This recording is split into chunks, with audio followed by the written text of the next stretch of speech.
Hey folks, welcome back to my channel. It's Jessica Ward King, the Stigma Crusher here. It's been a long time since I posted a video, I know. Today's video is really just going to update you onto how I'm doing, what's been going on, and what my plans are for the future of this channel.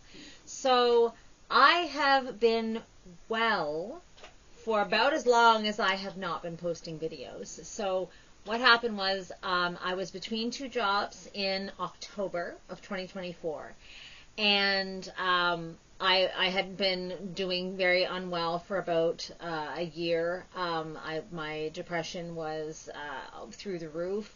At times it was very, very dire. It was suicidal, and I'd been having a really hard time. I'd also gone manic a couple of times in there, so I was really bouncing around. And I inquired with my psychiatrist as to whether, because my bipolar disorder seems to be very mediated by my circadian rhythm. Like when I traveled to South Africa, when I flew east for, over many, many time zones, I immediately became manic. And on my way back, flying west, a depression set in. And so that kind of tipped me off that, yes, I'm really struggling with circadian rhythm. And so I inquired in October of 2024, I inquired of my psychiatrist, could I try something like sleep deprivation to get my circadian rhythm, kick it back into gear. And then once that sleep deprivation protocol was over, I would have to then really take like a really hard look at how I'm entraining my circadian rhythm to my days. And so he agreed. He looked into it. The research is there. It's a tertiary treatment. So after medication, talk therapy, those kinds of things, you can try something like this. It's a bit of a shot in the dark. There is a protocol for how to do sleep deprivation therapy to get your circadian rhythm back on track for bipolar disorder. And so my psychiatrist found that I think out of a lab in, I think it was California. And because I was between jobs and had about 10 days off, I decided to give this sleep deprivation protocol a try. And so what it consisted of was not sleeping continuously for 36 hours, and then going to bed at 6 p.m. and getting up at 3 a.m., and then the next day going to bed at 8 p.m. and getting up at 1 a.m., and then the following day going to bed at 10 p.m. and getting up at 5 a.m. And then what I was going to have to do was start to create a very stable circadian rhythm for myself using a variety of modalities. So the primary one is sleep. I need to go to bed and wake up at the same time every single day, regardless of weekends, regardless of that's the plan, is to go to bed at the same time and wake up at the same time. And due to the way that I work, I work from 7 to 3 in the morning, and having to go into the office 3 days a week, I have to get up on those days at 4:30 in the morning. And so that means that I have to get up at 4:30 in the morning every single day, do a half an hour of my therapy, my light therapy lamp,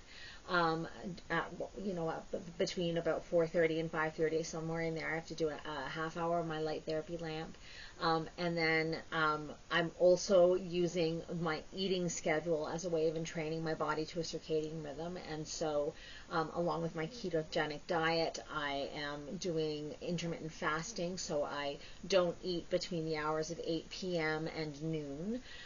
So every day I break my fast at noon, I eat something, and that further entrains my body to the circadian rhythm. And of course, the circadian rhythm is that rhythm, that biological rhythm that your body follows, that's really entrained to light and dark, but also entrained to things like eating patterns. And so I'm doing everything in my power to maintain that stable circadian rhythm, because what happened was I did the sleep deprivation, and at first I was just tired, but after the initial sleep deprivation protocol, I started to feel well. And then I got into the rhythm of getting up at 4:30 every day and going to bed at 8:30 p.m. every day, and doing my light box and eating at noon and all of the things. And I have been feeling really well ever since. So euthymic, normal mood. I just will sit there and just notice myself and go, wow, isn't it amazing not to feel depressed, not to feel manic, just to feel normal, whatever that looks like, right? But for me, what I consider me at baseline. Um, and it doesn't mean that I don't have moods. It doesn't mean that things don't make me sad or things don't make me happy. Those things all happen. It's what you would consider a in remission mood state.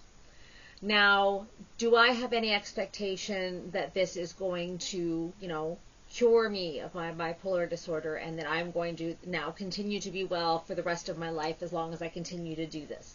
No, I don't expect that. My disorder is very biological, and I usually get, before this whole circadian rhythm experiment that I'm doing, I would get anywhere between 8 months to a year of wellness before another mood episode would hit. Now I'm already about 4 months in, so maybe halfway to a little under halfway through what I would normally get of euthymia or normal mood.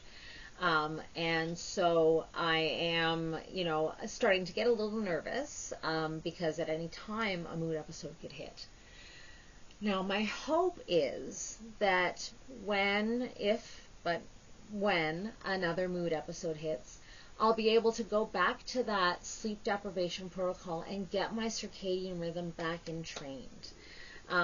Because you can get out of phase pretty easily. The changing light when the clocks change in the spring and in the fall, just the lengthening days now as we head into spring.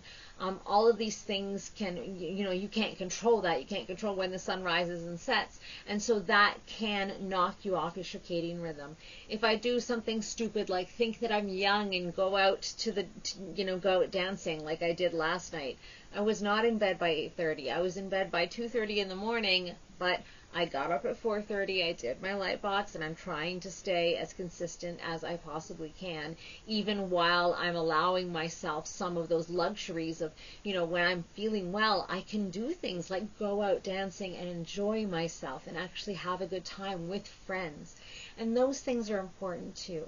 So it's really, for me, striking a balance. I try to be very strict with my circadian rhythm, but from time to time allow myself a little break just to be able to enjoy the things in life that, I wouldn't be able to enjoy when I was unwell. And so now I can really take advantage of them. So that's what's been going on. And because I've been feeling well, and I started a new job, as I mentioned, and life is really ramped up. So because I've been feeling well, I've been kind of adding to my plate, working on some research projects, doing a lot of reading, working hard with the boards of directors that I'm sitting on for mental health charities. And so time has really just gotten away from me in terms of making videos. But now that things are more stable, and I've been in the job for almost 5 months, and things are starting to get back into a rhythm, I am committed to starting my weekly videos again, so you'll be seeing more of me. So please, if you enjoyed this video, remember to like and subscribe, share it amongst your networks. I'm going to be sharing a little bit more about, my journey, the things that I'm doing that I think are helping me. I'll be sharing some of my thoughts on. I've been doing a lot of reading about mental health stigma and some of my thoughts there, and really anything that you guys want to see as well. Please go ahead and put it in the comments if you've got an idea for a video. I'm always looking for new, fun, unique ideas. So that's it for me this week. I will see you in my next one next week, and take care of yourselves. Bye. Stigma Crusher.